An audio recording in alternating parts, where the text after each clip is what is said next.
This week on Sailing Chaos, Dennis tackles the electrical work needed. Just a disclaimer, electrical on a boat is a whole new world to us.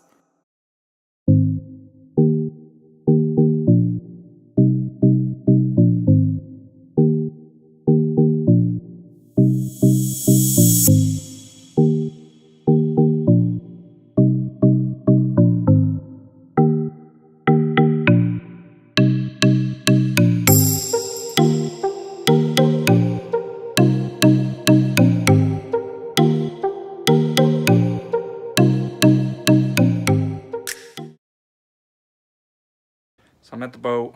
We told you we were going to keep it real, so I just want to tell you how I've been struggling, and Carrie can admit to this as well, with the electrical system on the boat. It's by far the hardest thing I think I've ever had to tackle so far, especially with this boat. There's so many different factors that go into it. It's not easy. I'm pretty good with electricity when it comes to our home. You know, 3-ways, single pole, double pole. I've got a good feel for how to do all the home stuff. You do it on our home whenever I need to. But on a boat, there's just so many things that tie together. You've got your AC power coming in, which is your shore power. You've got your charger that then changes that electricity to go to your batteries to charge those. You can have an isolator. You can have a relay. And I'm looking at all my papers, which I'm going to show you, because I've gone through probably every different way you could probably do this, and I want to show you where I started off and where I ended up. So basically, if you look at these, every single one of these is a different approach of how to do it, with different suggestions on what I should change, and it just kept advancing until eventually I thought I had it, but I didn't, so I kept going, and then this is what my final outcome's gonna be. The problem you're gonna find is that there's so much information out there. Some people out there that are giving misinformation that's completely inaccurate, and you shouldn't follow it, but they'll sound like they know what they're talking about, so that was getting me confused. There's the old timers that were giving their information, which wasn't wrong. However, there's just newer technology that you can do it in a better way. For example, I was told by several people to purchase this. This is a battery isolator. It works by allowing current to flow one way. So you would have your alternator, and I believe you could also hook your charger to the one port, and then you have 3 ports coming off of that, because that's a 3-port isolator. So it can do 3 different battery banks. And those go to your batteries. It allows electricity to flow one way. It can't flow backwards, so the other batteries can't communicate with each other or draw from each other, which is great. You don't want to be able to draw your house batteries down and then steal from your starter battery, because then you won't have enough to start your engine. The problem with this is that they're only good for 5 to 7 years, and you lose voltage drop with it. Once the current passes through there, you actually lose some energy, so that's not efficient. And then there's some issues with tying everything together. You got to have a switch, which we did have. You got to have this, 1-2 bolt switch. So there wasn't an additional purchase with that. However, we did have to purchase that. The downside of this system is you have to remember to turn things, on and off in 1 to 2 to get it to work. And if you forget to turn something off, you could potentially drain your starter battery and not realize it, and then be in some trouble out on the water. So I learned there's Blue Sea Systems makes what's called an add a battery kit. A lot of people kept recommending this, and I kept saying to myself, I don't want to buy something else that I don't need or that's not going to work. So I ended up doing some research on it and finally looked into it, and it does look like it is our solution. There's no thinking involved. You have your switch similar to this one, but basically it's on or off. And then there also is an emergency combiner. So all you have to remember is you get on your boat, you click it on. Everything should be on and working. You get off your boat, you click it off, and it basically shuts everything down. If you're in an emergency situation, you can click it to both, or the combiner, and it will take the house bank and the starter bank, combine them so that you can start your engine and be on your way. So we like that. It also comes with a, I think it's ARC, automatic relay, something.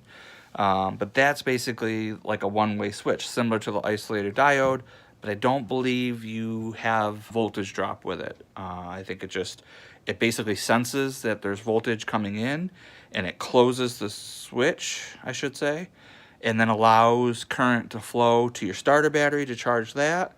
It senses the voltage, so the switch is closed, and it slides over and starts charging your house bank.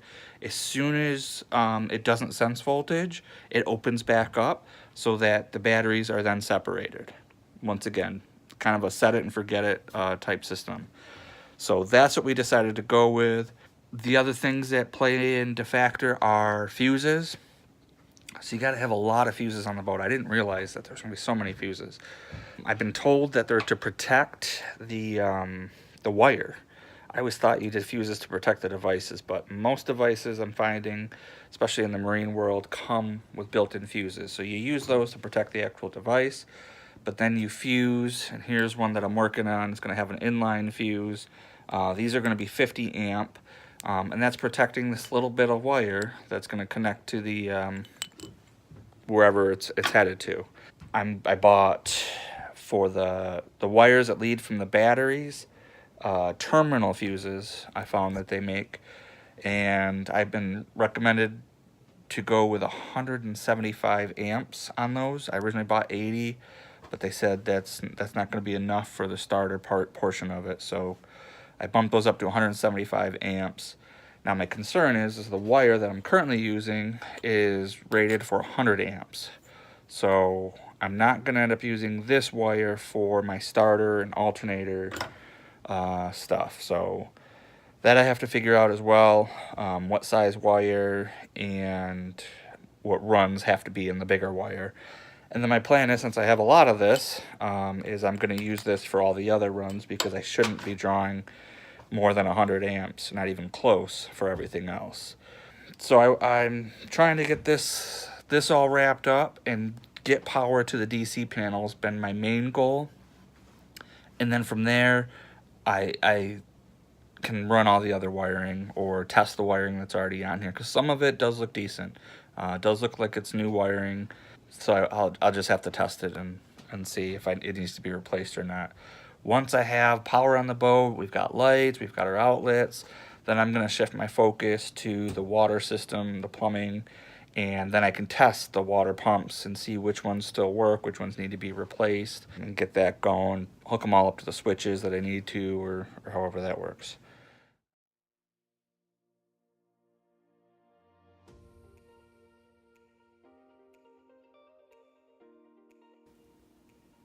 Okay, so I've got all my terminals on the charger connected, got my fuse in place, ready to go, got the wire stripped. Next thing I'm gonna do is put it on the fuse holder. So this goes in there, gets screwed on, and then it goes into the actual fuse holder. I'll do that 3 times. It's kind of a pain to do, but I think when it's all done, it will look nice and clean. Safety first. Alright, so I made up one of them, and this fits perfect.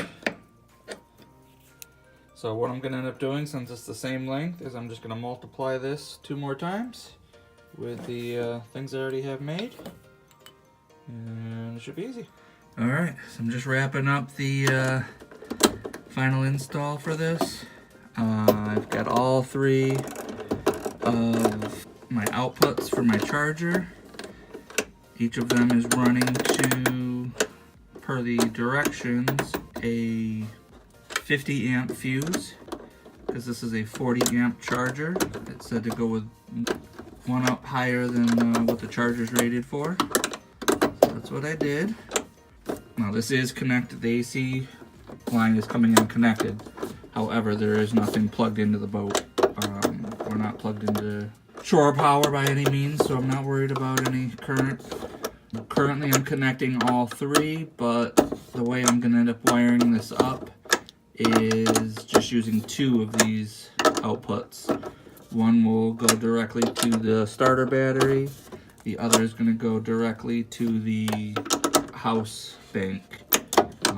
Originally I had 2 house, well I still do, I have 2 house batteries, and but I'm going to wire them together, and then just have one output going to both of them. So it will take it'll still be a 12 volt system, but it'll be 12 volt. I've got 2 200 amp hour batteries, so I'll have a 12 volt system with 400 amp hour storage. And then the other one will be to the starter battery, which I still have to order. I'm trying to figure out cranking amps, but I can't do that yet until I figure out what size starter I have. But that's how it looks, and it's pretty easy. I can just look in here and see if any of these fuses are blown, and they're pretty easy to replace. All I do is just unscrew this, pop the fuse out, put the new one in, screw it back on. And I'm going to always carry extra fuses. I went with this style fuse because that's also our DC system is going to have these distribution blocks, which also have, see if I can get it open.